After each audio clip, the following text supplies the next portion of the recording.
about what a lot of the questions were around, not only airline travel and whether you should get your money back if you lost a ticket, but contact tracing and testing.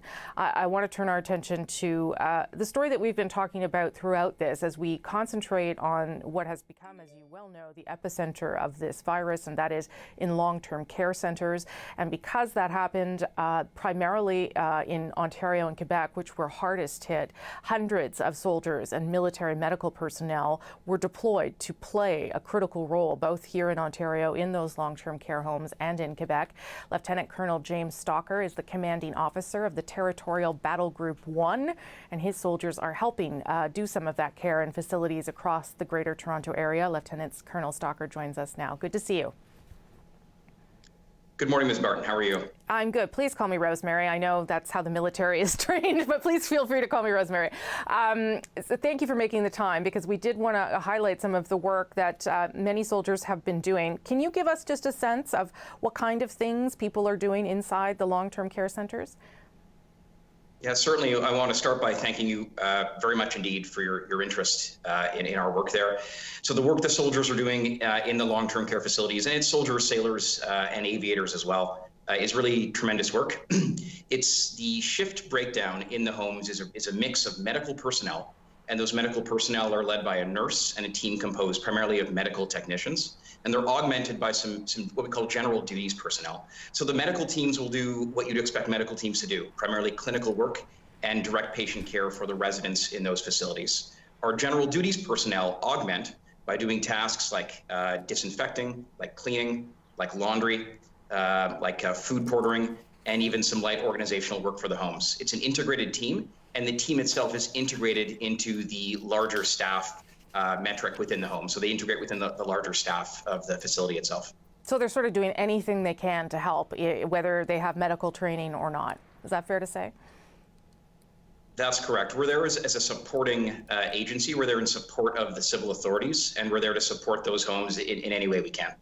So you yourself have been deployed to Kandahar. You've led other big organizational logistical missions with the G8, G20 summits, and I'm sure many of your colleagues, other soldiers, have done all sorts of different kinds of missions.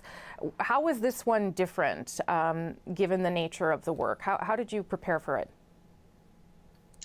It's a great question. I think that every mission is singular. Every mission has its own unique challenges, but this is perhaps more unique than most. I don't think any soldier or sailor or aviator envisioned working in a long-term care facility, but this was the need of Canada and Canadians, and it's a way for us really to serve. And I think that military personnel are driven first and foremost by a desire to serve, and this is how we can serve Canada and Canadians in their hour of greatest need. So if I was going to offer sort of one word to describe the mood or the tenor here, it would be motivated, and motivated to help, and motivated to help as part of a broader pan-governmental response to this crisis. What kind of training did the non-medical soldiers get? I understand that there was sort of a 30-minute video on some do's and don'ts around COVID-19, and I wondered, was that enough preparation for, as you say, a mission that is so unusual, that is really unprecedented?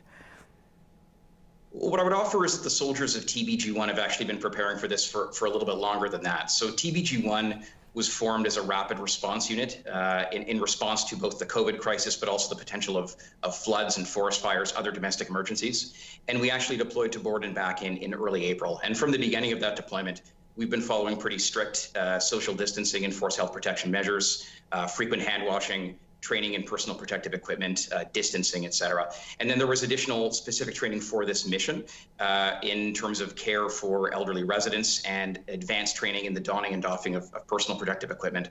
So I think the TBG itself was actually quite well prepared for the task. Okay, that's good to know.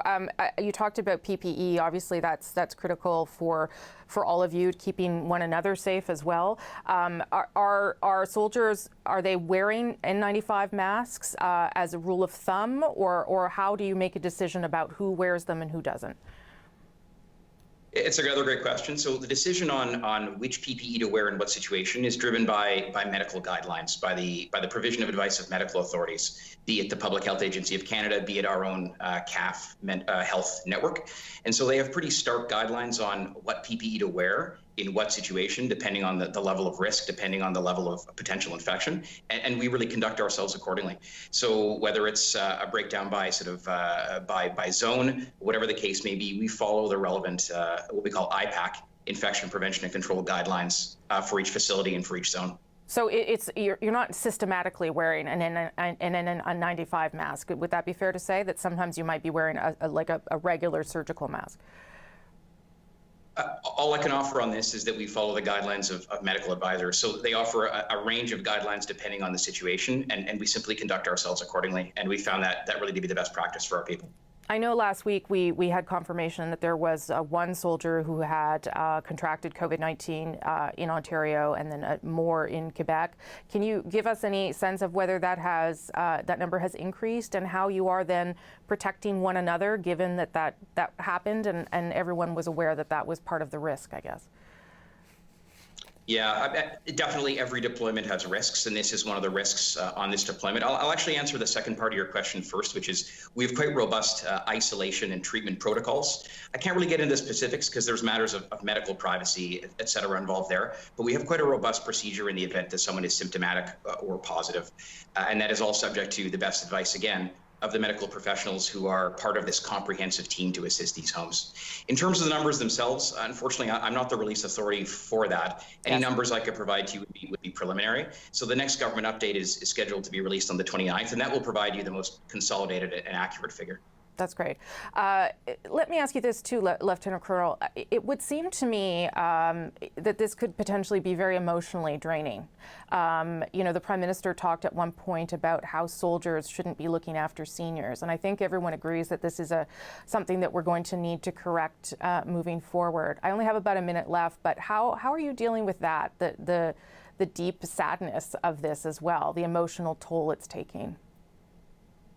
There's certainly a very serious sort of human aspect to this, and how my soldiers are dealing with it, soldier, sailors, and aviators, is really in terms of giving back. So one salient anecdote that I might leave you with is our soldiers and sailors and aviators, in their few off minutes in the homes, have been going above and beyond to help out the residents. So I do have one report of one soldier who's quite a gifted piano player, as it turns out, and in his spare time, such as it is, he plays piano in one of the homes, and it immediately sort of lifts the atmosphere a little bit. And it's one of those human touches that we can add. Lieutenant Colonel Stalker, thank you so much for making the time, and thanks to you and all your colleagues for the hard work you're doing. We do appreciate it, sir. Thank you very much indeed. We're going to take a short break here on CBC News Network. More on the battle against COVID-19 after this short break.